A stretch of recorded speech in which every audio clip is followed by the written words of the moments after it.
కడకు రాగా దాని యందు ఆకులు తప్ప మరేమి కనబడలేదు గాని మరి ఏమీ కనబడలేదు కానీ దానిని చూచి ఇక మీదట ఎన్నటికి నీవు కాపు కాయవు తుందువు గాక అని చెప్పెను. తక్షణమే అంజూరపు చెట్టు ఎండిపోయెను. శిష్యులది చూచి ఆశ్చర్యపడి అంజూరపు చెట్టు ఇంత త్వరగా ఎండిపోయేనని చెప్పుకొనిరి. అందుకు యేసు మీరు విశ్వాసము కలిగి సందేహపడకుండిన ఎడల ఈ అంజూరపు చెట్టునకు జరిగిన దానిని చేయటం మాత్రమే కాదు ఈ కొండను చూచి మీరు ఎత్తబడి సముద్రములో పడవేయు గాకని చెప్పిన ఎడల అలాగు జరుగునని నిశ్చయముగా చెప్పుచున్నాను. మరియు మీరు ప్రార్థన చేయనప్పుడు వేటిని అడుగుదురు అవి దొరికినవని నమ్మిన ఎడల మీరు వాటన్నిటిని పొందుదురని వారితో చెప్పాను. మాట ప్రార్థన చేసుకుందాం. ప్రేమ కలిగిన మా పరిశుద్ధ తండ్రి, సర్వాధికారి అయిన మా దేవ, జీవాధిపతి, నిత్యానంతుడైన మా సృష్టికర్త, ఈ దినాన నీ వాక్య భాగములోనికి మేము వస్తున్నాం. మాతో కొద్దిసేపు మీరు మాట్లాడి మా ముందున్న యాత్రలో మాకు కావలసిన మేలు, మాకు కావలసిన ఆశీర్వాదములు, మా ఆత్మీయ జీవితంలో మేము కోల్పోతున్నవన్నీ తిరిగి పొందుకునే కృపను మాకు దయచేయమని సమస్తము నీకు అప్పగించుకుంటూ మమ్మల్ని మేము నేలమట్టుకు తగ్గించుకుంటూ వ్యతిరేక చీకటి శక్తులన్నిటిని యేసునామములో బంధించి వేసి ఈ నామానికి మహిమ తెచ్చుకోమని వినగల చెవులు, గ్రహింపు మనస్సును మా అందరికీ దయచేయమని యేసునామమును అడుగుతున్నాము తండ్రి, ఆమేన్. ప్రభునందు ప్రియమైన దేవుని బిడ్డలారా, చదవబడిన వాక్య భాగములో అంజూరపు చెట్టు ఎందుకు ఎండిపోయింది అనే విషయం ప్రభువు మీతో మాట్లాడమని ప్రేరేపిస్తున్నారు. అంజూరపు చెట్టు ఇక్కడ ఎండిపోయినటువంటి సందర్భాన్ని ప్రభు ఇక్కడ మనకు జ్ఞాపకం చేస్తా ఉన్నారు. ఎందుకు అంజూరపు చెట్టు ఎండిపోయింది? సరే, ఈ అంజూరపు చెట్టు ఎండిపోయింది. అంజూరపు చెట్టులో నుండి మనకు ఏమి నేర్చుకోవాల్సిన అవసరం ఉన్నది? యేసు ప్రభు వారు ఏ ఉపమానం చెప్పినా కూడా దానిలో నుండి ఒక అత్యవసరమైన పాఠాన్ని మనకు నేర్పిస్తారనే విషయం మనకు తెలుసు. బైబిల్లో చెప్పబడిన ప్రతిదీ కూడా ఒక నిగూఢ సత్యమును మనకు తెలియచేస్తూ ఉంటుంది. యేసు ప్రభు ఈ భూమి మీద బ్రతికిన దినాలలో అనేకమైన ఉపమానాలు తన శిష్యులకు, జన సమూహానికి, ఈరోజు ఈ మాటలు వింటున్న మనకు అనేకమైన ఉపమానాలను నేర్పించాడు. వాటిని తప్పకుండా మనం వినవలసిన వారమై ఉన్నాం. అందులో యేసు ప్రభువు చెప్పినటువంటి ఉపమానాలు మనం గమనించినట్లయితే అది చిన్నగా కనబడుతుంది, చాలా చిన్నగా కనబడుతుంది. కానీ ఆ ఉపమానంలో పరమార్థం మాత్రము అంతులేనటువంటి విధంగా కనబడుతుంది. ఆ ఉపమానం భూలోక సంబంధమైనదిగా కనబడుతుంది, పరలోకమ సంబంధమైనదిగా కనబడుతుంది. అలాగే మన జీవితంలో, వ్యక్తిగత జీవితంలో ఈ ఉపమానం బట్టి నేర్చుకునే విషయాలుగా కనబడుతూ ఉంటాయి. అంత గొప్ప గొప్ప విషయాలు యేసు ప్రభు వారు మనకు నేర్పించారు. ఇక్కడ గమనించినట్లయితే అంజూరపు చెట్టును గురించిన ఉపమానము యేసు ప్రభు వారు ఇక్కడ మనకు నేర్పిస్తూ ఉన్నారు. ఈ అంజూరపు చెట్టును కనుక మనము గమనించినట్లయితే యేసు ప్రభు వారు బేతనీయ పట్టణమునకు ఉదయము వెళ్ళుచున్నాడట. ఉదయం ఈ బేతనీయ పట్టణమునకు వెళ్ళుచుండగా తనకి ఏమైంది అంటే ఆకలి వేసింది. ఆకలి వేసినప్పుడు అక్కడ ఏమైనా దొరుకుతుందా అని అలా తేరి చూసినప్పుడు ఒక అంజూరపు చెట్టు కనబడినట్టుగా ఈ ఉపమానంలో మనం గమనించవచ్చు. ఈ అంజూరపు చెట్టును ప్రభువు చూశాడు. తినడానికి దానికి కాయలు ఏమైనా ఉన్నాయా అని ప్రభువు చూశాడు. చూసినప్పుడు అంజూరపు చెట్టులో ఉన్న స్థితి ఎలా ఉందంటే ఆకులు తప్ప మరి ఏమీ కూడా కనబడలేనటువంటి స్థితిలో ఉన్నది. ఆకులు తప్ప మరి ఏమీ కనబడలేవు. ఆకలితో యేసు ప్రభు ఉన్నాడు. ఉదయాన్నే ఆ ప్రాంతం కూడా వెళుతూ ఉన్నాడు. ఆ చెట్టును చూసినప్పుడు ఏమైనా కాయలు దొరికితే తెప్పుకొని తిందామని చూస్తూ ఉంటే ఆకులు తప్ప మరి ఏమీ కనబడలేదు. వెంటనే యేసు ప్రభు వారు చేసినటువంటి పని ఏంటో తెలుసా? ఆ చెట్టును శపించినట్టుగా మనం చూస్తూ ఉన్నాం. ఆ చెట్టు తక్షణమే ఏమైందంటే ఎండిపోయినటువంటిదిగా కనబడుతూ ఉంది. ఈ 18-22 వచనాలలో మనం గమనించినట్లయితే యేసు ప్రభువుకు ఆకలేసింది. ఆకలేసినప్పుడు ఆ చెట్టును చూశాడు. చెట్టును చూసినప్పుడు చెట్టుకి ఆకులు కనబడుతున్నాయి పచ్చగా, కానీ కాయలు మాత్రము కనబడలేదు. ఏమి ఆలోచించకుండా యేసు ప్రభు ఆ చెట్టును శపించేశాడు. కానీ ఒక విషయము మనం ఇక్కడ నేర్చుకోవాలి. అది పండ్ల కాలము కాదు. ప్రతి పండుగ కూడా ఒక సీజన్ ఉంటుంది. కొన్ని సీజనల్ ఫ్రూట్స్ అని దొరుకుతాయి మనకి. ఇప్పుడు మామిడి పండ్లు ఏ కాలంలో దొరుకుతాయండి? ఎండాకాలంలోనే దొరుకుతాయి. ఎండాకాలం వచ్చిందంటే మామిడి పండ్లు దొరుకుతూ ఉంటాయి. అలాగే సీతాఫలాలు అవి చలికాలంలోనే దొరుకుతాయి. కొన్ని సీజనల్ ఫ్రూట్స్ దొరుకుతాయి. అలాగే ఈ అంజూరపు చెట్టు కూడా ఒక సీజన్ దానికి ఉన్నది. అది ఒక కాలంలో కాయవలసిన కాలం ఒకటి ఉన్నది. ఆ కాలంలోనే ఆ కాయలు కాయాలి. ఆ కాలంలోనే ఆ పండు కాయబడాలి ఆ చెట్టుకి. అన్ సీజన్లో పోయి మనం ఆ చెట్టును కనుక చూస్తే పండ్లు కనబడవు, కాయలు దొరకవు. ఇప్పుడు చలికాలం వచ్చింది, చలికాలంలో పోయి మామిడి చెట్టు చూసామనుకోండి, మామిడి చెట్టు చూస్తే పండ్లు కనబడతాయా? అలా ఏమి దొరకవు. ఎందుకంటే అది సీజనల్ కాదు. ఒకవేళ అడిగినా కూడా పిచ్చారు నీకు, ఇది ఇప్పుడు దొరికే పండు కాదు, ఎండాకాలంలో దొరికే పండు అంటారు. ఇక్కడ ఈ అంజూరపు చెట్టు కూడా ఒక సీజన్ ఉంది. కానీ యేసు ప్రభు ఏం చేస్తున్నాడంటే అన్ సీజన్ లో ఆ మార్గము కూడా వెళుతున్నాడు. ఆ మార్గము కూడా వెళ్ళినప్పుడు ఆకలేసింది. అసలు ఆ కాయలు కాసే కాపు అది టైమే కాదు. ఆ పండు కాసే టైం కానే కాదు. అది ఆ కాలము కానే కాదు. ఆ యేసు ప్రభు ఏమీ ఆలోచించకుండా ఆ చెట్టును శపించేశాడు. ఆ చెట్టును శపించగానే ఆ చెట్టు ఏమైపోయింది? ఇక్కడ ఎండిపోయింది. ఇది యేసు ప్రభువుకు న్యాయమా? న్యాయమేనంటారండి? ఇప్పుడు కాలము కాని టైంలోకి కాలము లేని టైంలోకి వెళ్ళి చెట్టు దగ్గర పండు వెతుకుతున్నాడు యేసు ప్రభు. పైగా పండ్లు ఏమన్నా చెట్టుని ఏం చేస్తున్నాడండి? శపించేస్తున్నాడు. ఇది యేసు ప్రభువుకు న్యాయమైనదేనా అని కొంతమంది విమర్శకులు ఏం చేస్తూ ఉంటారంటే, యేసు ప్రభుని ఏం చేస్తూ ఉంటారంటే విమర్శ చేస్తూ ఉంటారు. ఆయన దేవుడు దేవుడు దేవుడు అని ఆరాధిస్తూ ఉంటారు. అసలు టైం లేని టైంలో చెట్టు దగ్గరికి వెళ్ళడం ఎందుకు? పైగా అది కాపు కూడా అది కాదు. దాని దగ్గరికి వెళ్ళాడు. సరే పోనీలే, ఇప్పుడు కాదు కదా అనుకొని వెళ్ళిపోలేదు. పైగా దాన్ని శపించి మరి వెళ్ళాడని చెప్పి విమర్శకులు దీన్ని బట్టి చాలా యేసు ప్రభు వారిని విమర్శ చేస్తూ ఉంటారు. గమనించండి ప్రియ దేవుని సంగమా, యేసు ప్రభు వారు ఎందుకు అలా చేశారు? వాస్తవంగా మనం ఈ లోకంలో గమనించినట్లయితే ఇది యేసు ప్రభు తప్పు చేసినట్లుగానే విమర్శకులు కరెక్ట్గా చెప్తున్నట్టుగానే అనిపిస్తూ ఉంటుంది. మనం ఇప్పుడు విమర్శ చేయొచ్చు.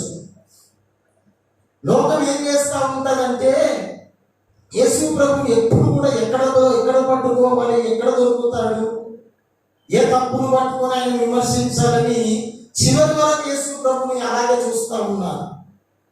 యేసు ప్రభు సర్వ సమాజానికి ఒక సవాల్ ఇస్తున్నాడు. నాలో పాపం ఉన్నదని ఎవడైనా నిరూపించగలడా? నాలో తప్పు ఉన్నాయని ఎవడైనా నిరూపించగలడా అంటే ఎవరు నిరూపించలేడు. ఎందుకంటే యేసు ప్రభు అంత అనంత జ్ఞానము కలిగినటువంటి దేవుడు. హల్లెలూయా. ఆయన జ్ఞానము లేకుండా ఏది చేయడు. అనంత జ్ఞానవంతుడు ఆయన. అన్ని జ్ఞానముల కంటే మించిన జ్ఞానము ఆయనకే ఉన్నదండి. ఆయన అజ్ఞానిగా ఇప్పుడు చెట్టును శపించడం ఏంటి అని అజ్ఞానంగా మనకు కనబడుతూ ఉంటది. కానీ ఇక్కడ ప్రభువు చేసింది అజ్ఞానము కాదు. శిష్యులు అంట ఆశ్చర్యపోయారట యేసు ప్రభు చేసిన దాన్ని బట్టి. అలా చూశాడు, ఆకులు కనబడ్డాయి, ఏమీ లేనందుకు అలా శపించేశాడు, చెప్పేటిపోయిందని శిష్యులు ఆశ్చర్యపడ్డారు. శిష్యులు ఆశ్చర్యపడితే శిష్యుల వైపు చూసి యేసు ప్రభు అన్నాడు, ఏమన్నా తెలుసా? ఈ వచనములు అదే చదువుకున్నాం 22 వరకు. మనం విశ్వాసంతో ఏ పని చేసినా కూడా అది ఎలా ఉంటుందంట? ఒక కొండను తీసుకెళ్ళి, దయచేసి చదువునే నా మాట చదివాం కదా, మీరు విశ్వాసము కలిగి సందేహ పడకుండిన చెట్టున జరిగిన దానిని చేయడం మాత్రమే కాదు, ఈ కొండను చూచి మీరు కొండని చూచి ఎత్తబడి సముద్రంలో పడవేయదు, కొండను చూచి నువ్వు ఎత్తబడి సముద్రములో పడవేయుగా చెప్పిన విశ్వాసముతో మనం ఏది చేస్తా ఉన్నా కూడా తప్పకుండా ప్రభు ఏం చేస్తాడంట? ఈ కొండను తీసుకెళ్లి సముద్రంలో పడవేయమని విశ్వాసంతో ప్రార్థన చేస్తే జరుగుతుందా జరగదా? జరుగుతుందా జరగదా? చెప్పాలి, జరుగుతుందా జరగదా?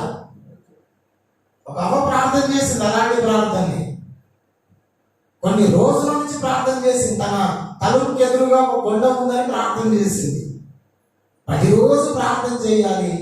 ఈ కొండ దేవా ఈ సముద్రంలో పడేయమన్నావు, అది వాక్యం ఉంది కదా, ఈ కొండను తీసుకెళ్లి సముద్రంలో పడేయని ఆయన ప్రార్థన చేసింది. రాత్రంతా ప్రార్థన చేసేది. ఉదయం తలుపు తీయగానే ఏం కనిపించేది? తనకి ఏం కనిపించేది? మరి ప్రార్థన చేస్తుంది కానీ కొండ ఎందుకు పోలేదు? మరి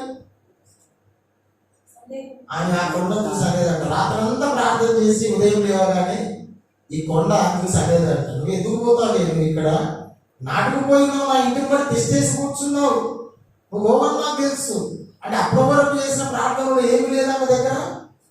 విశ్వాసము లేదు. మనము పిచ్చి పిచ్చి ప్రార్థనలు చేయొద్దండి, విశ్వాసంతో ప్రార్థన చేయాలి.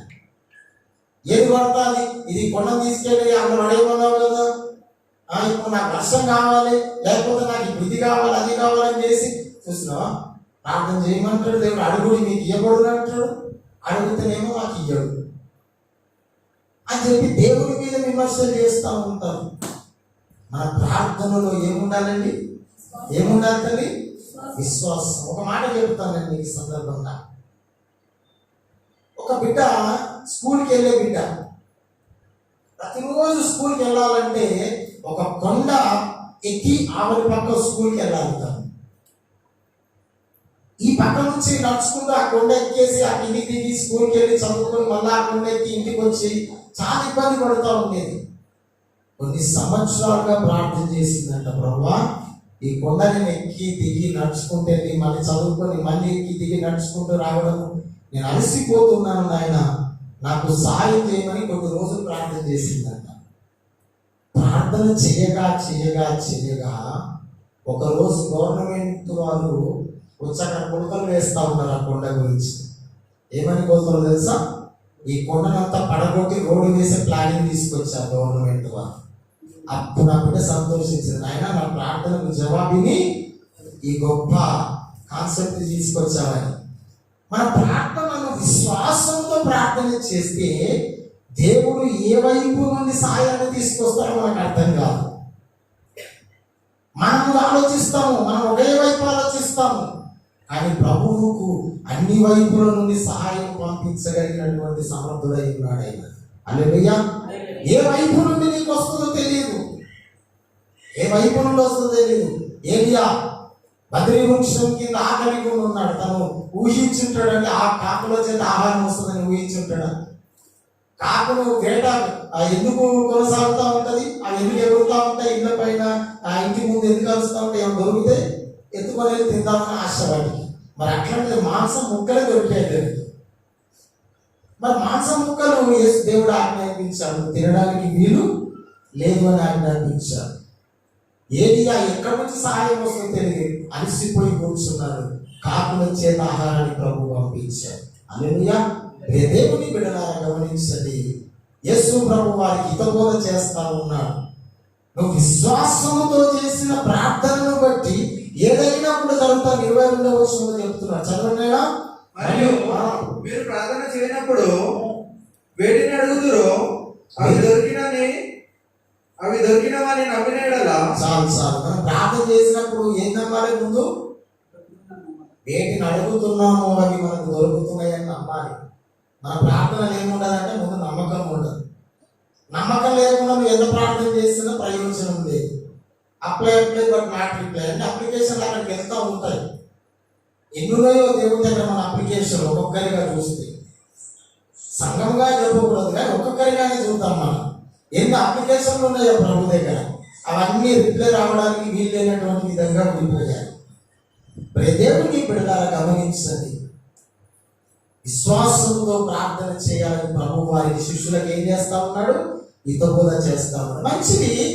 ఇంతకీ అంజూరపు చెట్టు ఎండిపోవడానికి కారణం ఏమిటి? యేసు ప్రభు దాన్ని శపించడానికి కారణం ఏంటి? దీనిలో నుండి మనం నేర్చుకోవాల్సిన పాఠం ఏంటి అనేది మనం దయచేసి చూద్దాం. హోషేయ ప్రవచన గ్రంథము ఈ అంజూరపు చెట్టు ఇశ్రాయేలీయులకు సాదృశ్యంగా ఉందని ప్రభు చెబుతా ఉన్నాడు. హోషేయ ప్రవచన గ్రంథము 9వ అధ్యాయము 10వ వచనము. అరణ్యములో ద్రాక్ష పండ్లు దొరికినట్లు ఇశ్రాయేలు వారు నాకు దొరికిరి. ఇశ్రాయేలులు నాకు దొరికిరి. చిగురు పెట్టు కాలమందు అంజూరపు చెట్టు మీద తొలిఫలము దొరికినట్లు మీ పితరులు నాకు దొరికిరి. ఎవరికి దొరికిపోయామంటే మనము ఎవరికి దొరికిపోయాము? మొట్టమొదటి మాట ఏం చెబుతున్నాడంటే ఈ అంజూరపు చెట్టు ఇశ్రాయేలీయులకు సూచనగా ఉన్నది. అంజూరపు చెట్టు ఇశ్రాయేలులకు సూచనగా ఉన్నదని ప్రభు మాట్లాడుతూ ఉన్నాడు. వాస్తవంగా మనం గమనించినట్లయితే అది ఎండాకాలము కాదు, కాయలు లేవు, అది శపించబడినటువంటి చెట్టుగా చూస్తూ ఉన్నాం. మనం శపించబడినటువంటి చెట్టుగా మనం చూస్తూ ఉన్నాం. ప్రియ దేవుని బిడ్డలారా గమనించండి, ఎందుకు ఇది ఇశ్రాయేలులకు సూచనగా ఉన్నది అంటే చాలా కారణాలు ఉన్నాయి. అది చూస్తూ ఉంటే ఎలా కనబడుతున్నది అని అంటే చాలా అందముగా కనబడుతూ ఉన్నది, చాలా పచ్చగా కనబడుతూ ఉన్నది. చెట్టును చూడగానే అబ్బా ఎంత చక్కగా ఉంది చెట్టు అన్నట్టుగా కనబడుతూ ఉంది.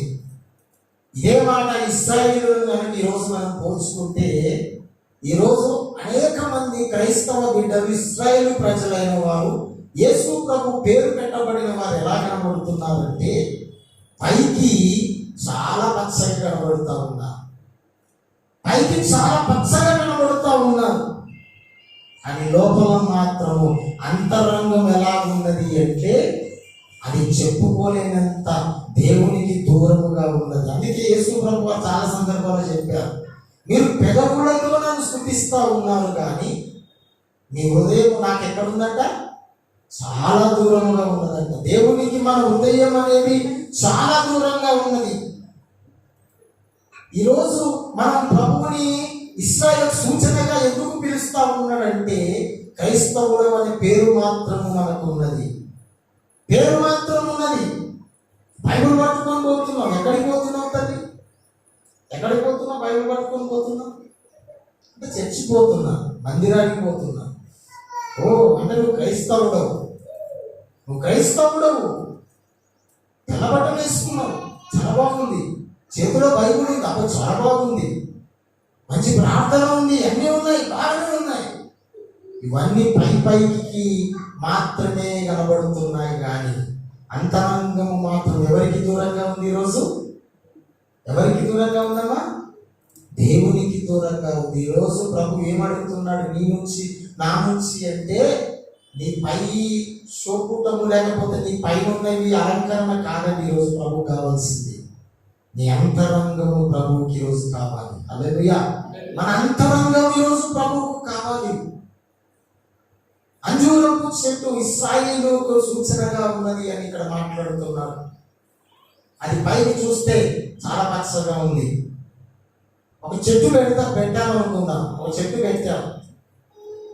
ఈ చెట్టు పెట్టాము, చాలా పెద్దగా అయ్యింది. కానీ కాయవలసిన టైంలో కాయలు వస్తలేవు, పూత రావట్లేదు. పూతలు రానప్పుడు కాయలు ఎలా వస్తాయి? ఏమి దాని వల్ల ఉపయోగం లేదు. ఆకులు మాత్రం బాగా చక్కగా కనబడుతూ ఉన్నాయి. ప్రయోజనం ఏమైనా ఉందా అండి? ప్రయోజనం ఏమైనా ఉందా? పైకి మాత్రం ఎలా ఉంది చెట్టు? అందంగా ఉన్నది. లోపల మాత్రము కాయలు కాసే పరిస్థితి దానికి కనబడట్లేనట్టుగా కనబడుతా ఉంది. ఇప్పుడు దేవుని బిడ్డలారా, ఒక మాట నేను చెబుతా ఉన్నాను. ఈ అంజూరపు చెట్టు ఆకులు కనబడుతూ ఉన్నాయి. ఆకులు కనబడుతూ ఉన్నాయి. అది ఫలించే కాలము, ఆ కాయలు కాసే కాలము కూడా కాదు. మరి ఎందుకు ప్రభు దాన్ని శపించాడు? కాయలు కాయనప్పుడు, ఆ సీజనే కానప్పుడు ప్రభు దాన్ని ఎందుకు శపించడు అంటే, ఒక మాట నేను మీకు జ్ఞాపకం చేస్తున్నాను. ఈ లోకంలో మనం చెట్లను గమనించినట్లయితే మొట్టమొదటిగా ఏం చూస్తాము అంటే ఆకులు వస్తాయి. చెట్లకు ఏమొస్తాయి? మొట్టమొదటిగా ఆకులు వస్తాయి. ఆకులు వచ్చిన తర్వాత పూత వస్తుంది. పూత తర్వాత కాయ, కాయ తర్వాత పండు, ఫలాలు వస్తాయి. కానీ అంజూరపు చెట్టు విధానం వేరు, అది పెరిగే విధానం వేరు, దాని పరిస్థితి అంతా కూడా వేరు. ఇది చాలా లోకంలో ఉన్న చెట్ల కంటే కూడా భిన్న రీతిగా ఈ చెట్టు కనబడుతూ ఉంటుంది. అన్ని చెట్లకేమో మొదట ఆకులు వచ్చి తర్వాత ఏమొస్తాయి? కాయ, పూతలు వస్తాయి, కాయలు వస్తాయి. కానీ అంజూరపు చెట్టులో ఉన్నటువంటి విధానం ఏంటంటే, మొదట ఆకులు రావు. మొదట వచ్చేది ఏంటంటే కాయలు మాత్రమే వస్తాయి. కాయలు వస్తాయి. కాయలు వచ్చిన తర్వాత ఆ కాయలను రక్షించడానికి చుట్టుప్రక్కల ఏమొస్తాయంటే ఆకులు వస్తాయి. కాయలు ఫస్ట్ వస్తాయి, తర్వాత ఆ పండ్లను రక్షించడానికి ఏమొస్తాయండి? ఆకులు వస్తాయి. ఇప్పుడు యేసు ప్రభువు ఆ చెట్టును చూసినప్పుడు ఏం కనబడ్డాయి? ఏం కనబడ్డాయండి? ఆకులు కనబడ్డాయి. ఆకులు కనబడ్డాయి, బాగానే ఉంది, పైకి పచ్చగా ఉంది. కానీ ఆకుల చాటున ఏం కనబడాలి? యేసయ్యకు ఏం కనబడలేదు. మీకు అర్థమవుతుందని నేను చెప్పేది? అంజూరపు చెట్టు పెరిగే విధానం వేరు. చెట్టు పెరగాలంటే మొదట ఆకులు వస్తాయి, తర్వాత పూత, కాయలు వస్తాయి. కానీ ఇక్కడ అంజూరపు చెట్టు లోకానికి విరుద్ధంగా ఉంటుంది. అనేక చెట్ల లాగా ఉంటుంది. ఈ చెట్టు చాలా ప్రత్యేకమైనటువంటి చెట్టు. దీనికి రావడానికి మొదటగా ఏమొస్తాయంటే కాయలు రావాలి. కాయలను రక్షించడానికి ఏమొస్తాయి? ఆకులు వస్తాయి. ఇప్పుడు యేసు ప్రభు చెట్టు చూసినప్పుడు ఏం కనబడుతున్నాయి? ఆకుల చాటున ఏం కనబడాలి? ఇప్పుడు యేసు ప్రభుకి ఏం కనబడలేవు? కాయలు కనబడలేదు. సరే, ఇంకొక మాట నేను చెబుతాను. అది అసలు సీజనే కాదు కదా. సీజనే కాదు, సీజన్ కాదు, అసలు పండ్లే అయ్యే అవకాశం లేదు. పోనీ ఒకవేళ ఆకులు ఉన్నాయి కదా, పండుగలను తెంపుకొని పోయారని కూడా అనుకుందాం. మనం ఆకులు ఉన్నాయంటే పండుగలను తెంపుకొని తినేసి ఉండవచ్చు అనుకుందాం. అది తినడానికి కూడా అవకాశం లేదు, ఎందుకంటే అది సీజన్ కాదు కనుక. కానీ ప్రభువు చూసినప్పుడు ఇది పచ్చగా కనబడుతుంది, కానీ దానిలో అంతరంగం విషయంలోకి వచ్చేసరికి ఏమీ లేకుండా శూన్యంగా కనబడుతూ ఉంది. అందుకే ఈ అంజూరపు చెట్టు ఇశ్రాయేలీలకు ఎలా కనబడుతుందంటే సూచనగా ఉంది, సూచనగా ఉంది ఇశ్రాయేలీలకు. మనం ప్రభు మన ముందుకు వచ్చినప్పుడు మనం చూసాడనుకోండి, ప్రభు ఎలా కనబడుతున్నాం? చాలా చక్కగా కనబడుతున్నాం, అందంగా కనబడుతున్నాం. తెల్లబట్టలు ఉంటున్నాయి, బైబుల్ ఉంటుంది, భయం ఉంటుంది, భక్తి ఉంటుంది, అన్నీ ఉంటున్నాయి. ఈరోజు ప్రభువు చూసేది నీ పై రూపాన్ని కాదండి. నీ పై రూపాన్ని చూడట్లేదు, నీ అంతరంగమును ఆయన ఈరోజు చూస్తున్నాడు. దయచేసి 43వ కీర్తన 23వ వచనం చదవండి, 21వ వచనం చదవండి నాయన. 43వ కీర్తన 21,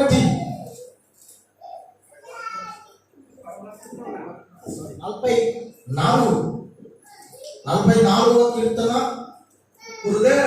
హృదయ రహస్యములు ఎరిగిన దేవుడు ఆ సంగతి పరిశోధింపక మానునా. ఏమెరిగినటువంటి దేవుడు అంటే మన దేవుడు నీ హృదయ రహస్యములు ఎరిగినటువంటి దేవుడు. నీ హృదయంలో ఏం చూస్తున్నాడు, నీ హృదయంలో నువ్వేం ఆలోచిస్తున్నావో అది దేవునికి తెలిసింది. ఈ రోజు దేవుడు ఆలోచిస్తున్నాడు, నీ హృదయం గురించి ఆలోచిస్తున్నాడు. నీ హృదయంలో నువ్వు ఏ ఆలోచనతో ఉన్నావు, నీ హృదయం ఎలా వచ్చింది దేవుని దగ్గరికి, నీ హృదయం దేవునికి ఇష్టమైనదిగా ఉన్నదా లేకపోతే దేవునికి కష్టపెట్టేదిగా ఉన్నదా, అది దేవుడు చూస్తా ఉన్నాడు. అది దేవుడు గమనిస్తా ఉన్నాడు. నీ పై రూపాన్ని దేవుడు లక్ష్య పెట్టడండి. నువ్వు తెల్లగా ఉన్నావా నల్లగా ఉన్నావా, నువ్వు ఏ బట్టలు వేసుకున్నావు, దేవుడి దగ్గరికి వచ్చినప్పుడు తెల్ల బట్టలు వేసుకోలేదే, దేవుడి దగ్గరికి వచ్చినప్పుడు నల్ల బట్టలు ఎందుకు వేసుకున్నావు, నువ్వు కాము ఎందుకు తీసుకొని రాలేవు, నీకు ఇచ్చిన ఫలాలు ఎందుకు తీసుకొని రాలేవు, ఇవన్నిటిని లక్ష్య పెట్టేవాడు కాదు. దీని ఆశీర్వాదాలు మనం అనుభవిస్తాం, అది వేరే విషయం. కానీ ఈరోజు ప్రభు ఏం లక్ష్య పెడుతున్నాడు అంటే హృదయము లక్ష్య పెడుతున్నాడు. అందుకే మన హృదయం ఏం ఆలోచిస్తుందో ఆయన ఎరిగినటువంటి దేవుడు ఆయన. హల్లెలూయా. మన హృదయం దేని గురించి ఆలోచిస్తుందో, మన హృదయంలో ఏమున్నదో ఆయన చూస్తా ఉన్నాడు. తమ్ముడు చెల్లెలు ప్రేమతో జరుగుతున్నాను అనుకోవచ్చు, ఇక్కడ ఏదో జరుగుతుందని నేను ఆశ్చర్యంగా వచ్చాను, నా కోసం ప్రార్థన చేస్తారని వచ్చాను, నా కోసం అందరూ చెప్పాలి సాక్ష్యం చెప్పాలని వచ్చాను, నేను చెప్పలేక వెళ్ళిపోతున్నాను సమయం లేక అని బాధపడుతూ ఉండవచ్చు. నువ్వు నాకు చెప్పినా ప్రార్థన చేసినా చేయకపోయినా, నువ్వు సాక్ష్యం చెప్పినా చెప్పకపోయినా, నువ్వు ఇందులో అడుగు పెడుతున్నావు అనగానే దేవుడు ఏం చూస్తాడని మన హృదయాన్ని చూస్తాడు. మన హృదయాన్ని చూస్తాడు. నువ్వు ఎలాంటి దీనత్వంతో వచ్చావు, నువ్వు ఎలాంటి బాధతో వచ్చావు, నువ్వు ఎలాంటి సమస్యతో వచ్చావు, నువ్వు ఎలాంటి ఇరుకులో వచ్చావు, ఎలాంటి అసమాధానం నింపుకొని వచ్చావు, ఎలాంటి పరిస్థితిని నువ్వు తీసుకొని ఇక్కడికి వచ్చావో. కొంతమందికి సమస్యలు ఉంటాయి. ఎలాంటి సమస్యలు అంటే అవి బయటి వారికి చెప్పుకోలేరు. లోపల కుమిలిపోయి దానంతట కానీ లోపల బాధపడుతూ ఉంటారు. పక్కవారు చెప్పుకోలేరు. ఒకవేళ పక్కవారు చెప్పుకుంటే మీరు నన్ను తక్కువగా చేసి చూస్తారేమో, చులకనగా చేసి మాట్లాడతారేమో అని బాధపడుతూ ఉంటారు. అనేక మంది చాలా మంది విషయాలు అలాగే, స్త్రీలు మాత్రమే కాదు పురుషులు కూడా అలాగే. కుటుంబ బాధ్యతను మోసుకున్నప్పుడు చాలా సమస్యలు ఉంటాయి. కుటుంబంలో ఏదైనా కొరత, బిడ్డలకు ఏం పెట్టాలి, కుటుంబంలో ఏ అవసరం ఉందా అని తీర్చాలంటే డబ్బులు కావాలి. డబ్బులు కొన్నిసార్లు ఉండవు. పిల్లల దగ్గరికి వెళ్ళి అమ్మ డబ్బులు లేవు ఈరోజు అన్నం తినక నేను చెప్పగలుగుతాడండి పురుషుడు? అలా చెప్పలేదు మనం. అలా భార్య చెప్పగలుగుతాడా నా దగ్గర డబ్బులు లేవు ఈరోజు కొంచెం ఉన్నదేదో తినేసి అలా ఉండండి అని చెప్తాడా? చెప్పలేడు. ఈరోజు నా పిల్లలు నా భార్య నేను తినకపోయినా పర్వాలేదు, వాళ్ళు తిని సంతోషంగా ఉండాలి, చేతిలో డబ్బులు లేవు, ఏదో తెలిసిన వాళ్ళ దగ్గరకు లేకపోతే ఫ్రెండ్స్తో లేకపోతే ఇంకెవరి దగ్గరకు వెళ్ళి అయ్యా కొంచెం నాకు ఏదైనా సాయం చేయండి డబ్బులు అడుక్కొని వెళ్ళి వారి కుటుంబ అవసరాలను ఏం చేస్తాను తీర్చుకుంటాను. ఈ విషయాలు అందరితో చెప్పుకుంటారా? అమ్మ నాకు ఈ కష్టం, ఇప్పుడు నేను ఇక్కడ మిమ్మల్ని అడిగాను అనుకోండి, మీరు అందరూ కూడా ఏదో సమస్యలు ఉన్నవారు లేని వారు, కుటుంబాలలో ఎన్నో ఇరుకులు ఇబ్బందులు అనుభవిస్తున్నారు. ఉద్యోగంలో జీతం వస్తున్న జీతం సరిపోక, ఆ జాబ్ వదులుకుంటే కాదు ఇంకొక వేరే జాబ్ వస్తుందో రాదో తెలియక ఇంకా చచ్చి బ్రతుకున్నట్టుగా బ్రతుకుతా ఉన్నాం మన పరిస్థితులు. ఇవన్నీ కూడా ఇతరులతో మనం చెప్పుకుంటామండి, చెప్పుకోలేకుండా పరిస్థితులు. నువ్వేమి చెప్పుకున్నా చెప్పుకోకపోయినా కూడా నీ హృదయ రహస్యం ఎరిగినటువంటి దేవుడు నీ ప్రతి సమస్యకు పరిష్కారం చూపిస్తాడు. హల్లెలూయా. అయితే నువ్వు చేయవలసింది ఒకటే ఒక విషయం అండి, చేయవలసింది ఒకటే. ఈ అంజూరపు చెట్టు ఇశ్రాయేలులకు సాదృశ్యంగా ఉన్నది. ఈ అంజూరపు చెట్టు ఇశ్రాయేలులకు సూచనగా కనబడుతూ ఉన్నది. ఈ అంజూరపు చెట్టు చూస్తేందుకు పచ్చగా ఉంది కానీ దాని అంతరంగంలో మాత్రం ఏమీ లేదు, అంత ఖాళీ జీరో. ఈరోజు మన బతుకు ఎలా ఉందో ఒకసారి ఆలోచన చేద్దాం. పైకి నిండుకుండా ఉండవచ్చు కానీ లోపల నీ హృదయం ఎలా ఉన్నది? ఈరోజు దేవునికి కావాల్సింది ఏంటంటే వెలిగినటువంటి మనస్సే దేవునికి కావాలి. హల్లెలూయా, హల్లెలూయా. వేలాది నదులంత విస్తార తైలము నీకిచ్చిన చాలునా, రక్షణ పాత్రను చేకూని నీ నిత్యము నిన్ను వెంబడించెదము. రక్షణ నిత్యము నిన్ను వెంబడించెదము. వేలాది దూరలనా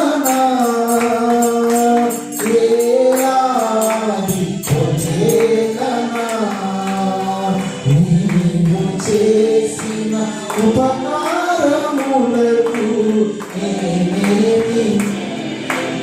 దేవునికి స్తోత్రం. హల్లెలూయా. ఇశ్రాయేలు ఈ అంజూరపు చెట్టు ఎవరికి సూచనగా ఉందండి? మనకే సూచనగా ఉన్నది. నిండుగా కనబడుతూ ఉన్నది, కానీ దానిలో చూస్తే యేసయ్యకు కాయలు కనబడట్లేదు. కాయలు కనబడట్లేదు. ఈరోజు అనేక మంది క్రైస్తవులు అనబడిన వారు అనేక మంది ఉన్నారు, కానీ సత్యము కొరకు ఒక్కరు కూడా నిలబడే వారు దొరకట్లేదండి. ఈరోజు యేసయ్యకు సత్యము కొరకు నిలబడేవారు, సత్యము కొరకు రోషంతో ముందుకెళ్ళేవారు కనబడట్లేదు. ఇశ్రాయేలు అంజూరపు చెట్టు మనకు సూచనగా ఉన్నది. దయచేసి గమనించండి. రెండవ మాట దయచేసి చూద్దాం. అదే హోషేయ ప్రవచన గ్రంథం 9:10 చదవండి నాయన.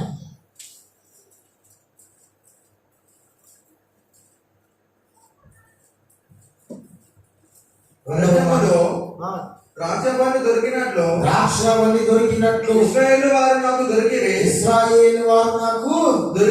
దొరికిరి. చిగురు పెట్టు కాలమందు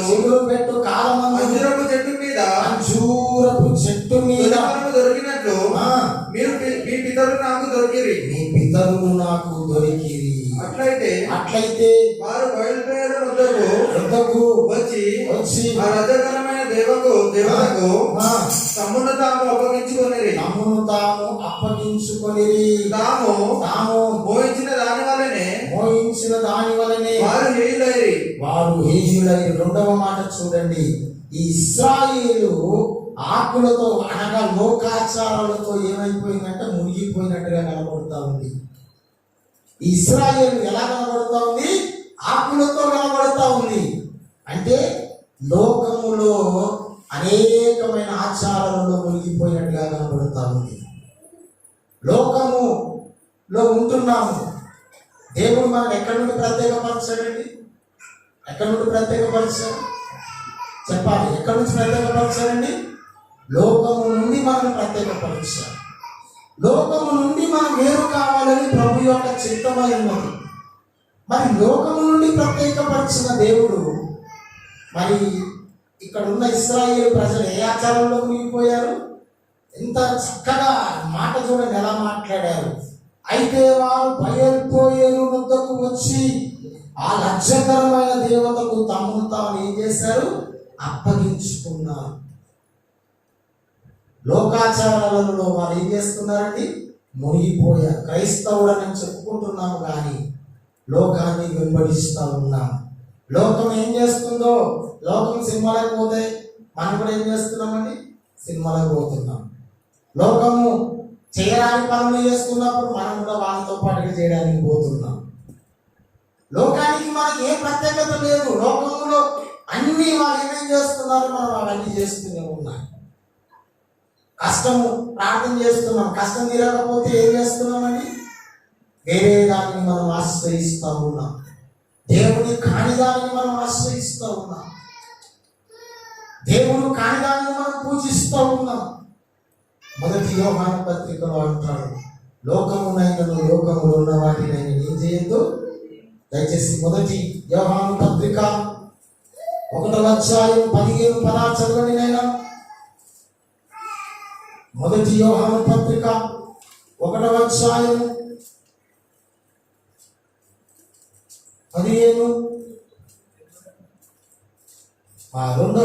మొదటి యోహాను రాసినటువంటి పత్రిక 2:15-16 ఈ లోకమునైనను లోకమును ప్రేమించిన ఎడల తండ్రి ప్రేమ లోకమునైనను లోకములో ఉన్న వాటినైనను ఏం చేయొద్దమ్మా? అది మేము ముఖ్యమైన విషయం మర్చిపోతున్నామా? ఏం ప్రేమించొద్దు అని రోజు ఎవరు ప్రేమించొద్దు? ఇశ్రాయేలీయులని పిలువబడుతున్న వారు లోకమును ప్రేమించొద్దు. లోకములో ఉండాలి. యేసు ప్రభు లోకములో ఉన్నాడు అని ఉన్న ఆచారాలకు, వ్యవహారాలకు, లోకములో ఉన్న కట్టుబాట్లకు అన్నిటికీ ఏమయ్యా ఉన్నాడు యేసు ప్రభు? దూరంగా ఉన్నాడు. లోకాన్ని నువ్వు ప్రేమిస్తే లోకములో ఏమున్నదండి? పాపం ఉన్నది, లోకములో రోగం ఉన్నది, లోకంలో సమస్యలు ఉన్నాయి. నువ్వు ఇప్పుడు దేన్ని ప్రేమిస్తున్నావు? లోకాన్ని ప్రేమిస్తున్నావు అంటే ఇవన్నీ నువ్వు ప్రేమిస్తున్నట్టే లెక్క. ఇశ్రాయేలు అని ప్రత్యేకింపబడిన నీవు ఎక్కడున్నావు అంటే లోకాచారంలో మునిగిపోయినట్టుగా కనబడుతూ ఉన్నావు. లోకాచారంలో మునిగిపోయినట్టుగా కనబడుతూ ఉన్నావు. దేవునికి సమస్తం తెలిసిన విషయం మర్చిపోతున్నావు. నన్ను దేవుడు రక్షించుకున్నాడన్న విషయాన్ని నువ్వు మర్చిపోతున్నావు. ఈరోజు దేవుని బిడ్డలైన మనం చేయవలసినటువంటి పని, నువ్వు లోకము నుండి ప్రత్యేకించుకొని క్రీస్తులో కట్టబడాలని ప్రభు చిత్తమై ఉన్నది. ఈరోజు ఒకవేళ నువ్వు క్రీస్తులో కట్టబడి ఏదో పై రూపంగా నేను పైకి నడన జీవితం జీవిస్తాను, పైకి నేను ఏదో బైబిల్ పట్టుకొని ఆదివారం వచ్చిందిగా చర్చికి వెళ్తానంటే అలాంటి వారి మీదకి ఏం రాబోతుందంటే దేవుని యొక్క శాపము రాబోతుంది. పైకి చూస్తాను అందముగా ఉన్నది అంజూరపు చెట్టు, కానీ దాని హృదయం మాత్రం ఎక్కడుందంట? ఎక్కడుంది? కాయలు కాసే పరిస్థితి లేదు. దానికి కాయలు కాసే పరిస్థితి లేదు. కాసే సీజన్ వచ్చినా కూడా దాని ఆకులు నింపబడి ఉన్నాయి, కానీ పూత కనబడట్లేదు, కాయ కనబడట్లేదు. అంజూరపు చెట్టొకటి పూసెనుగా శ్రావణమందు, పూత లేదే, పిందె లేదే, చక్కని ఆకులతో నిండే. అంజూరపు చెట్టు ఒకటి నాటబడింది.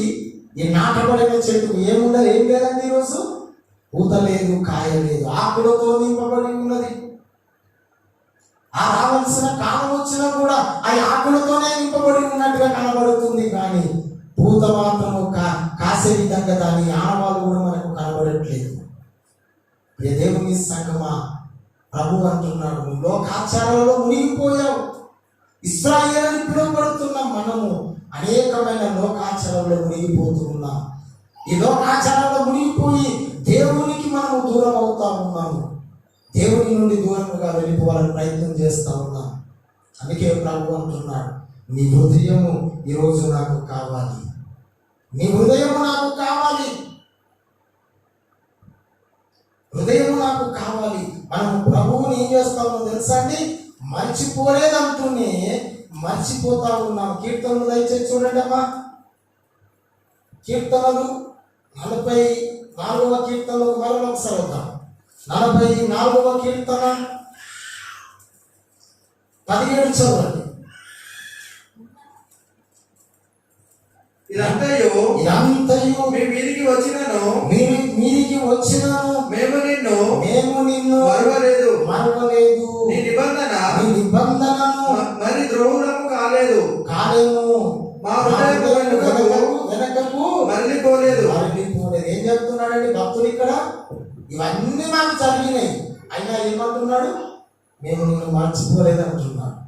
మర్చిపోలేదు అంటున్నాడు, కానీ ఏం చేస్తున్నాడు ప్రభుని? ఈరోజు ఏం చేస్తున్నామండి? మర్చిపోలేదు అని ఈ పెదవులు రెండు కలుపుతున్నాం.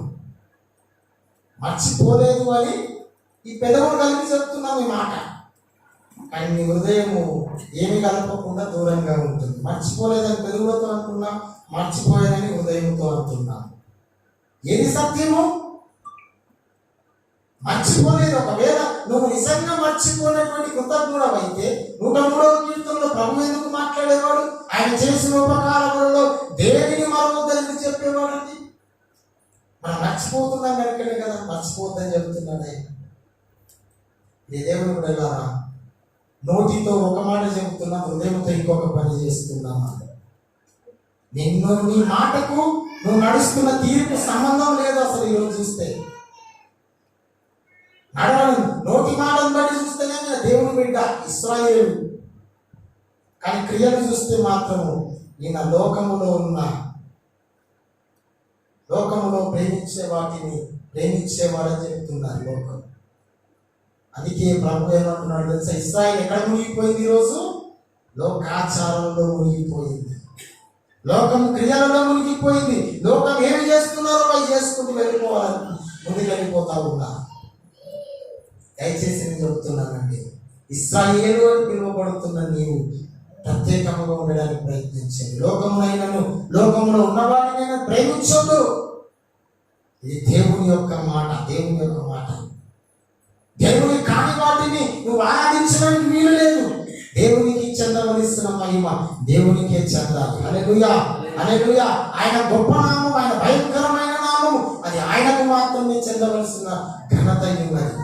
యేసు నామం గొప్ప నామం, యేసు నామం గొప్ప నామం, యేసు నామం పూజనీయం, సన్నుతించబడును ఎల్లకాలము, స్తుతి నొందదగిన ఒకే నామము, చాటించెదము అతిశయిస్తూ కార్యములను వివరిస్తూ, చాటించెదము అతిశయిస్తూ కార్యములను వివరిస్తూ, యేసు నామం గొప్ప నామం, యేసు నామం పూజనీయం.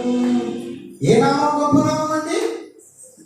అన్ని నామముల కంటే పై నామము, ఆ నామము గొప్ప నామం. ఆయన నామము మాత్రమే పూజింపదగినది. ఆయన నామము మాత్రమే కీర్తనకు యోగ్యత కలిగినటువంటి నామం.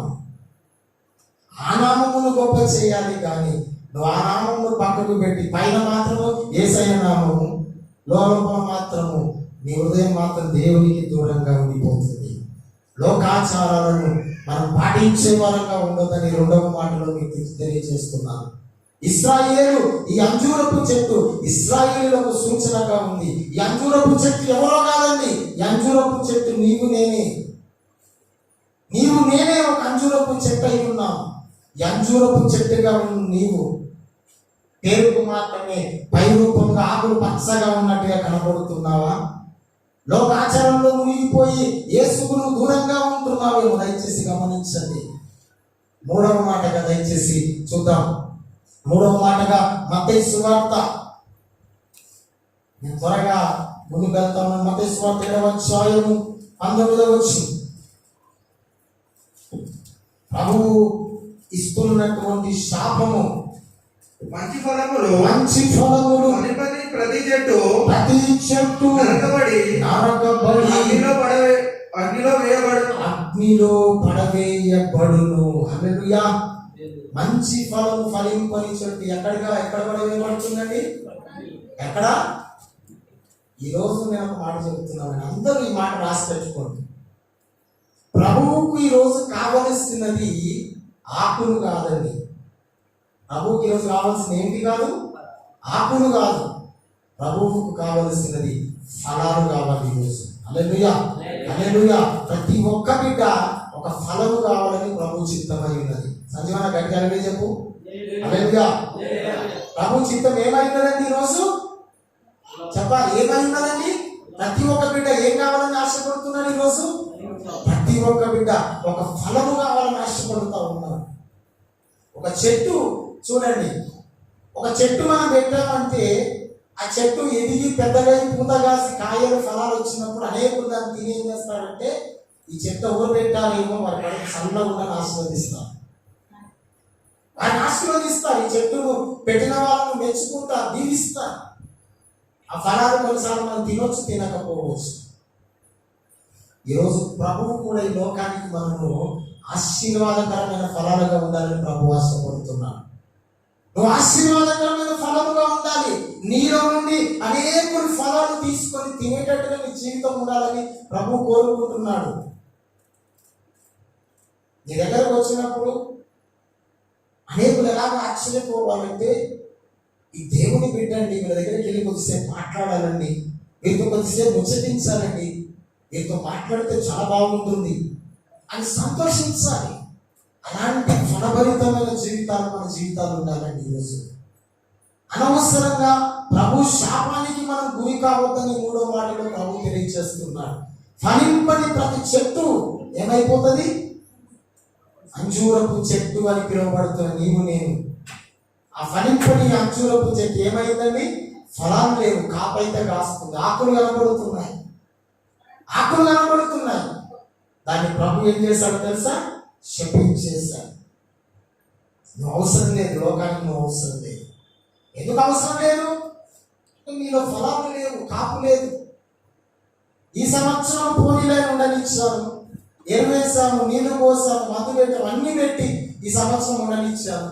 ఈ సంవత్సరమైన కాపు కాస్తేమో చూశాను, ఈ సంవత్సరం లేదు. కొన్ని ఆ తోటమాలి అయినా ఏసయ్య వచ్చి ఒక్క సంవత్సరం ఎక్స్క్యూజ్ చేయాలని అడిగినప్పుడు కొన్ని ఇంకొక సంవత్సరం ఉండనిచ్చాము. భూమి వ్యర్థమైపోయింది, పని వ్యర్థమైపోయింది, కష్టం పోయింది, అన్ని లాస్ అయిపోయాయి. ఎన్ని సంవత్సరాలు ఉన్నప్పుడు ఈ చెట్టులో ఏం కనబడట్లేదండి? ఈరోజు ఏం కనబడట్లేదు? నేను ఒక మాట అడుగుతున్నాను, నువ్వు రక్షణ పొంది ఎన్ని సంవత్సరాలు అవుతుంది? నేను రక్షణ పొంది ఎన్ని సంవత్సరాలు అవుతుంది? మరి ఎన్ని సంవత్సరాలైన మన నుంచి ఏమైనా ఫలాలు వస్తున్నాయా, లేకపోతే పైకి మాత్రం నిండా మునిగినట్టుగా కనబడుతున్నాము మన బ్రతుకులు? ఆలోచించండి సంగమా, ఆలోచించండి. కొంచెం వాక్యం మీద దృష్టి పెట్టండి.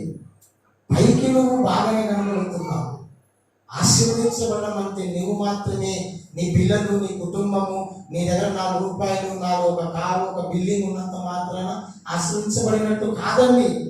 ఆశీర్వదించబడుట అంటే అర్థం ఏంటంటే నువ్వు లోకానికి ఫలభరితంగా ఉండుట అని అర్థం. హల్లెలూయా. నువ్వు దేవుడు నిన్ను సృష్టించాడు, ఈ లోకంలో ప్రత్యేకమైన జనంగా పెట్టాడు. ఎందుకంటే నువ్వు లోకానికి ఆశీర్వాదకరంగా ఉండాలని పెట్టాడు, లోకానికి ఆశీర్వాదకరంగా ఉండాలని పెట్టాడు. అనేక మంది మహానుభావులు చూడండి, కొంతమంది జన్మలు ఎంత ధన్యకరంగా ఉంటాయంటే వారు పుట్టినందుకు వారిని ఎన్ని తరాలుగా మెచ్చుకుంటూ ఉంటారు. వాళ్ళని అబ్బా ఏం జన్మల బాబు, వాడు ఎంత గొప్ప సేవ చేశాడని వాడు ఆ లోకానికి ప్రజలకు చేసినటువంటి సేవ అలాంటిది, అంత గొప్పగా వాళ్ళు జ్ఞాపకం చేసుకుంటూ ఉంటారు వారిని. ఈరోజు లోకం నిన్ను నన్ను అలా జ్ఞాపకం చేసుకుంటున్నా. లోకము నీ గురించి నా గురించి ఏం మాట్లాడుకుంటున్నారు, నీ గురించి నా గురించి పక్క వారు ఏం మాట్లాడుతున్నారు, సంఘం ఏం మాట్లాడుకుంటుంది నీ గురించి, నీ ముందున్న వారు, నీ వెనుకున్న వారు, నువ్వు ఆఫీస్లోకి వెళ్తున్న వారు, నువ్వు ప్రయాణంలో వెళ్తున్నప్పుడు నీ గురించి ఏమని సాక్ష్యం చెప్పుకుంటున్నారు, ఏమని సాక్ష్యం చెప్తున్నారు? ఆలోచించండి. దేవుని సంగమా, ఫలింపని ప్రతి చెట్టు అగ్నిలో పడవేయబడుతుంది. అది అగ్నిలో పైబడుతుంది, దానివల్ల ఉపయోగం ఏముండదు. దేవుడు మనము ఈ లోకంలో పెట్టాడు శాపాల కొరక, ఆశీర్వాదాల కొరక. ఎందుకొరకు పెట్టాడు? లోకంలో ఎందుకొరకు పెట్టాడు దేవుడు? ఆశీర్వదించబడడానిక, శాపాలు అనుభవించడానిక? ఆశీర్వాదాల కొరకు పెట్టాడు. కానీ మనం ఏం చేస్తున్నాం ఇప్పుడు? దాన్ని ఆశీర్వాదాలన్నింటినీ కూడా శాపంగా చేసుకుంటున్నాం. కారణం ఎవరు? యేసయ్య కాదు, యేసయ్య కాదు. ఎందుకంటే ప్రతి సంవత్సరం కూడా నేను చూస్తూనే ఉన్నాను. నేను జనవరి 1వ తారీఖు వాక్యం చెప్పాను, ఈ సంవత్సరం కూడా ఉండనీయము అనే మాట చెప్పాను. మీరు కావాలంటే నెట్లో చూసుకున్న తర్వాత దాంట్లో చెప్పాను. ఈ సంవత్సరం కూడా ప్రభు మనం ఎక్స్క్యూజ్ చేశారు, ఉండనివ్వండి. ఈ సంవత్సరం, పోయిన సంవత్సరము అనేక మంది మనతో ఉన్నవారు ఈ సంవత్సరం లేరండి. ఈ నెల వరకు, ఈ దినం వరకు అనేక మంది మనతో ఉన్నవారు గత రాత్రి నుంచి ఎంతో మంది చనిపోయారు. అని ప్రభువు నువ్వు వాళ్ళకంటే మనకంటే మన గొప్పలమని కాదు, ప్రభు మనం ఏం చేస్తా ఉన్నాడు? ఇంకా ఎక్స్క్యూజ్ చేస్తా ఉన్నాడు. పోనీ పోనీ పోనీ పోనీ పోనీలే, ఈ ఒక్కరు చూద్దాం, ఈ సంవత్సరం చూద్దాం, ఫలిస్తుంది తప్పకుండా. అవకాశం నీకు ప్రభు ఇస్తున్నప్పుడు మనం ఏం చేయాలండి? అంజూరపు చెట్టులాగా ఉండకుండా, అంజూరపు చెట్టుగా ఉన్న, అంజూరపు చెట్టులాగా సూచనగా ఉన్న మన బ్రతుకులను మార్చుకొని యేసయ్యకు సూచనగా మారిపోదాం. దేవుని మహిమ కలుగుగా. హల్లెలూయా. మనం యేసయ్య మాదిరిలాగా మారిపోయే వారుగా ఉండాలి. దేవుని మహిమ కలుగుగా. హల్లెలూయా. విశ్వాసంతో ప్రార్థన చేయాలి. మనం ఫలించడానికి ఈ లోకంలో ప్రయత్నించాలి. నేను ఆశీర్వదించబడడం గొప్ప విషయం కాదు. నేను ప్రార్థన చేశానండి, నేను ఆశీర్వదించబడ్డాను. గొప్ప విషయం ఏంటి దీంట్లో? గొప్ప విషయం ఏంటి? కొంతమంది ఒక మాట చెప్తా ఉన్నారు, అందరూ బాగుండాలి. అందులో ఎవరు ఉండాలంట? ఎవరు ఉండాలి? అందరూ బాగుండాలి, నేను ఉండాలి. ఉన్నాక ఎంతమంది ప్రార్థన చేస్తారు? అందరూ బాగుండాలి, అందులో నేను ఉండాలి. ఇంకొంతమంది ఎట్లా ఉన్నారు తెలుసా, ఎవరు బాగలేకపోయినా పర్లేదు, అందులో మాత్రం నేను ఉండొద్దని ప్రార్థన చేస్తాను. వాళ్ళు ఎలాగైనా ఉండే నాకు అవసరం లేదు వాళ్ళతోటి, అందులో మాత్రం నేను ఉండొద్దు. నువ్వు బాగుండే వారిలో ఉంటావా, బాగలేని వారిలో ఉంటావా? అందులో ఉండొద్దని అనుకుంటున్నారు. సమాజం ఏమైపోయినా వీరికి పట్టు లేదా, వాళ్ళు బాగున్నాయి బాగుపోయి, నేను బాగున్నా, నా కుటుంబం బాగుంది, నా పిల్లలు బాగున్నారు, చాలా బాగుంది. దానివల్ల ఉపయోగం ఏమీ లేదని నేను చెప్తున్నాను. నువ్వు బాగుంది, నీ పిల్లలు బాగున్నంత మాత్రం సరిపోదండి. అందరూ బాగుండాలి. అందులో కూడా మనం ఏం చేయాలి, మనము బాగుండాలి, మనతో పాటు సమాజం కూడా బాగుండాలని ప్రార్థన చేసేవాడు ఒక క్రైస్తవుడు మాత్రమేనండి. హల్లెలూయా. సమాజం బాగుండాలని ఇంకొక విషయం కూడా చెప్తాను. ఈ కరోనా వచ్చిన తర్వాత ప్రతి ఒక్కరు కూడా యేసు ప్రభు ఆజ్ఞను తూచా తప్పకుండా పాటిస్తున్నారు. అంతకుముందు పాటించేవారు కాదు, పక్కవారు బాగుండాలని ప్రార్థన చేసేవారు కాదు. ఇప్పుడు ఏం చేస్తున్నారు తెలుసా అండి, కరోనా వచ్చిన తర్వాత దేవా నా పక్క వాళ్ళ దగ్గరికి కరోనా రాకుండా సాయం చేయని ప్రార్థన చేస్తున్నాడు. ఎందుకంటే వాళ్ళ దగ్గరికి వచ్చిందంటే ఆటోమేటిక్గా వీళ్ళ దగ్గరికి కూడా వస్తుంది అన్నమాట. దేవుని బిడ్డలారా గమనించండి, అందరూ బాగుందాం. దేవుని దగ్గర ఫలించే బిడ్డలుగా, మనం ఫలాలిచ్చే వారంగా ఈ లోకంలో మనం బ్రతుకుదాం. అంజూరపు చెట్టులాగా శాపములకు మన బ్రతుకులు అప్పగించొద్దండి. అగ్నిలో వేసేటట్టుగా మనం అవకాశం ఇవ్వద్దు. ఈ చెట్టు అగ్నిలో పడవేయబడినట్టుగా చూస్తూ ఉన్నాం. అగ్ని దేనికి సాదృశ్యం అంటే నరకానికి సాదృశ్యం. అది నిత్య నరకానికి సాదృశ్యం. ఈరోజు దేవునికి ఇష్టం లేని కార్యాలు చేసేవారందరూ ఎక్కడ పడవేయబడతారండి? రెండవ మరణంలో పాల్పొందుతారు. రెండవ మరణమే నిత్య అగ్ని గంధకములతో కాల్చబడేది. నువ్వు అక్కడికి వెళ్తావా, లేకపోతే యుగ యుగాలు యేసుతో ఫలాలిస్తూ ఫలభరితంగా నువ్వు లోకంలో ఉంటావా? నీకు నువ్వు స్వపరీక్ష చేసుకో. అంజూరపు చెట్టు ఎందుకు ఎండిపోయింది అంటే దానిలో కాపులు కాసే అవకాశం లేదు. దానిలో ఈ ఎన్ని సంవత్సరాలు చూసినా, ఎంత చూసినా కూడా అది ఫలితం లేకుండా ఉన్నది కనుకనే యేసు ప్రభు దాన్ని శపించేశాడు. నువ్వు అవసరం లేదు నాకు ఇంకా. అలాంటి పరిస్థితి మనం తెచ్చుకోకుండా యేసు ప్రభువుకు ఫలాలిచ్చే బిడ్డగా మనం లోకంలో బ్రతుకుదాం. దేవుడి మాట దీవించుగాక. కళ్ళు మూసుకొని ప్రార్థన చేసుకుందాం. అందరం కూడా కళ్ళు మూసుకొని ప్రార్థన సమయము. ప్రభు యొక్క మాటలను మనం విన్నాం. ప్రభు యొక్క మాటలను విన్నా నీవు నేను.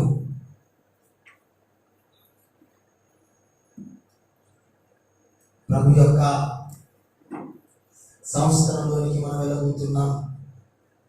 దేవా నిజమే తండ్రి, ఫలించని ప్రతి చెట్టును నువ్వు అగ్నిలో వేయబోతున్నావు.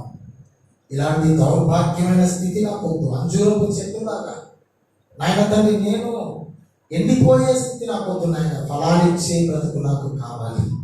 అందరూ రెండు చేతులు పైకి ప్రభువుకి మనం అడుగుతాం. దేవా ఆకులు కాదు నేను ఈరోజు నీకు కావలసింది ఫలాలు కావాలి. ఫలాలు ఇచ్చేది వారు కావాలి నాయన. ఈ లోకంలో ఫలాలు ఇచ్చే బిడ్డలుగా మమ్మల్ని పెట్టామని నీకు వందనాలు. Thank you master. Hallelujah, hallelujah, hallelujah. Yesayya ఈ దినాన మీరు నా కొరకు పంపించిన మాట కొరకు వందనాలు. ఎందుకు ఎండిపోయింది అంజూరపు చెట్టు అంటే ఆయన ఆకులు కనబడుతున్నాయి కానీ కాయలు కనబడలేవు. ఒకవేళ ఆ కాలమంతా దాన్ని అలాగే ఉంచినా కూడా అది కాయలు కాసే పరిస్థితి లేదు కనుక దాన్ని శపించేసావు నాయన. నువ్వు ఆకలి కొంటున్నావు, మా కొరకే ఆకలి కొంటున్నావు నాయన. ఆకలి తీర్చేవారుగా మేము ఉన్నట్లుగా సాయం చేయండి. ప్రతి ఒక్కరు ప్రార్థించండి. దేవా నేను ఫలాలు ఇచ్చే బిడ్డగా ఈరోజు ఉండాలి నాయన. నేను ఈ లోకానికి ఫలాలు ఇవ్వాలి. నేను ఆకులు కాదు నేను నీకు కావాల్సింది ఫలాలు నా నుంచి నేను కోరుకుంటున్నాను. అందరూ ప్రార్థించండి. Thank you Lord Jesus. Hallelujah, hallelujah, hallelujah. Yesayya నేను ఫలాలు ఇచ్చే బిడ్డగా ఉండాలి. నేను ఫలాలు ఇచ్చే బిడ్డగా ఉండాలి నాయన. నీకు వందనాలు, వందనాలు, వందనాలు. Thank you master. Hallelujah, hallelujah, hallelujah. Yesayya నీకు వందనాలు, వందనాలు, వందనాలు. యేసయ్యా నీ ప్రేమ కొరకు వందనాలు నాయన. ఈ సంస్కరణ విందులో నేను వెళుతున్నాను ప్రభు. సిద్ధపరచు. గమ్యానందమే హృదయము నిండేను దేవుని కార్యములు గంభీరమైనవి.